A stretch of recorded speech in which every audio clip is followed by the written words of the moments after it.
अस्सलामुअलैकुम viewers and welcome. KSE 100 के weekly graph को देखें तो इस वीक में 2604 पॉइंट मार्केट जो है वो प्लस रही और ये 13 वीक्स हो गए हैं कंटिन्यूसली इंडेक्स प्लस ही चल रहा है। और ये 2017 में जो हाई लगा था इस हाई को और 2020 के लो को मिला के जब हम इसकी प्रोजेक्शन देखते हैं तो ये कोई 69,500 के करीब बन रही है। इसका 61.8% जो है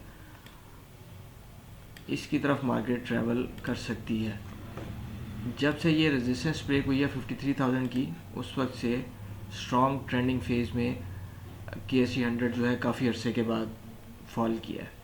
इंडिविजुअल स्क्रिप्ट्स को देखें तो नेटसोल टेक्नोलॉजी में ये इस वक्त रेजिस्टेंस एरिया में है और मुमकिन तौर पे इसका ब्रेकआउट हो सकता है और ब्रेकआउट होने के बाद फिर टारगेट्स जो हैं वो ऊपर के निकलेंगे।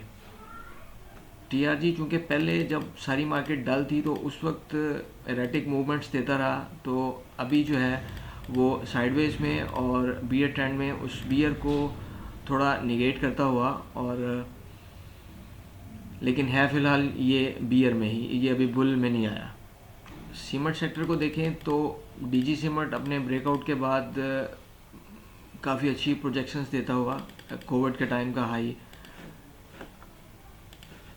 140 रुपीज़ इसकी मेजर रेजिस्टेंस होगी और उसके दरमियान में जो रेजिस्टेंसेस हैं वो ये माइनर रेजिस्टेंसेस हैं। एक तो इसके ऊपर जहाँ पे अभी आया हुआ है, फिर उसके बाद 85 रुपीज़ की रेजिस्टेंस होगी और फिर 98-99 की रेजिस्टेंस। इस तरह से डिफरेंट रेजिस्टेंसेस हैं, लेकिन जो मेजर रेजिस्टेंस है वो 140 के करीब बनेगी।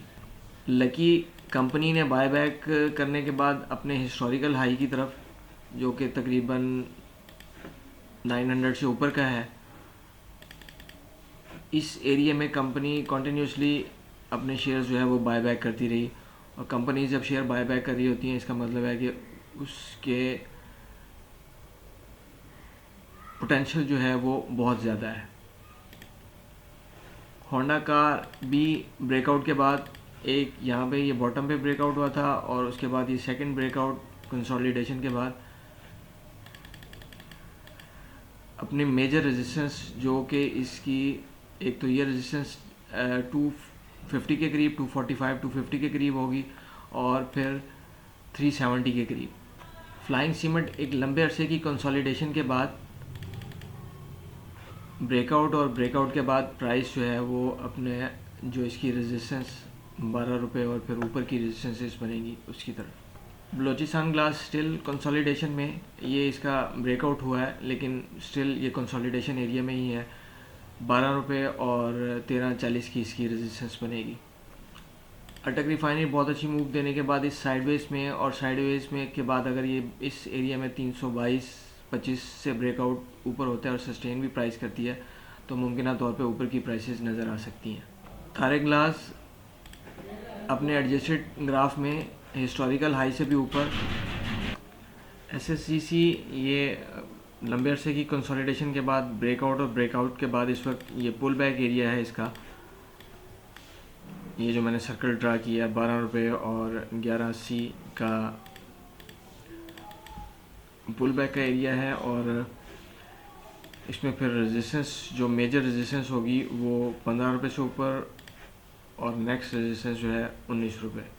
अब SNGP को देखें, ये चैनल का ब्रेकआउट जब हुआ तो उसके बाद लंबा अरसा प्राइस जो है ब्रेकआउट के बाद भी ऊपर खड़ी रही। यही लग रहा था कि अब ब्रेकआउट का टारगेट अचीव हो या ना हो या ना हो, लेकिन 50 रुपीज़ से 65 रुपीज़ प्राइस जो है वो ये तकरीबन 2-2.5 माह में जो है वो प्राइस ने अपना टारगेट अचीव कर लिया। और ये इसका मिनिमम फर्स्ट टारगेट होता है। मेजर इसकी जो हिस्ट्री की रेजिस्टेंस है वो तो एडजस्टेड प्राइस में 105 रुपये के करीब है। साजगार ने भी ब्रेकआउट लिया इस कंजेशन का, ये जो ट्रायंगल और बनी थी यहाँ पे उसका, और मुमकिन तौर पे ऊपर के टारगेट्स देता हुआ है क्योंकि ये हिस्टोरिकल हाई से इस वक्त ऊपर ट्रेड हो रहा है। पाक इलेक्ट्रॉन स्ट्रॉन्ग ट्रेंडिंग फेज में। तो व्यूअर्स ये सीखने की चीज़ है। अभी तो मार्केट बुल में चल रही है और बुल में सभी कुछ चल रहा है, तो जब मार्केट थोड़ी गिरना शुरू होगी तो फिर पता चलेगा कि